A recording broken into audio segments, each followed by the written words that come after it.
No one had ever made it out. At least, that's what they thought. It was 1962.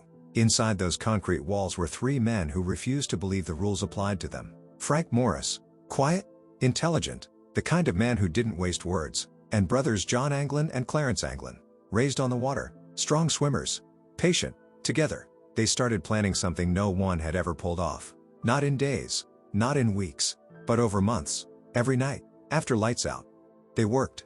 Using nothing but stolen spoons and makeshift tools, they began chipping away at the concrete walls behind their cells. Slowly, carefully, quiet enough to avoid suspicion, they covered the holes with cardboard, painted to look like the original wall. To the guards, nothing had changed, but behind those walls, an escape route was taking shape. And then came the detail that made it chilling. They needed time, so they created replacements. Dummy heads, made from soap, toilet paper, and real human hair collected from the prison barbershop, painted, detailed, placed on their pillows, so when guards passed by at night, it looked like three men, sleeping. But they weren't sleeping. They were crawling through the walls, climbing into a hidden maintenance corridor, moving silently above the prison, where no one was watching. Night after night, they prepared for one thing, the ocean, because escaping the prison was only half the problem. Surviving the water, that was the real gamble.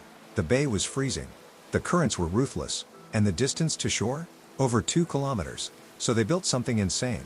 A raft, handmade, from over 50 stolen raincoats, stitched together, sealed, inflated. Their only chance. Then, the night came. June 11, 1962. The dummies were in place, the holes were ready. And the three men disappeared. They climbed out, reached the roof, slid down a pipe, and made their way to the edge of the island. No alarms, no witnesses, just silence and dark water. They launched the raft and vanished into the night. By morning, the prison realized something was wrong. The heads weren't real, the cells were empty, and the men were gone. A massive search followed.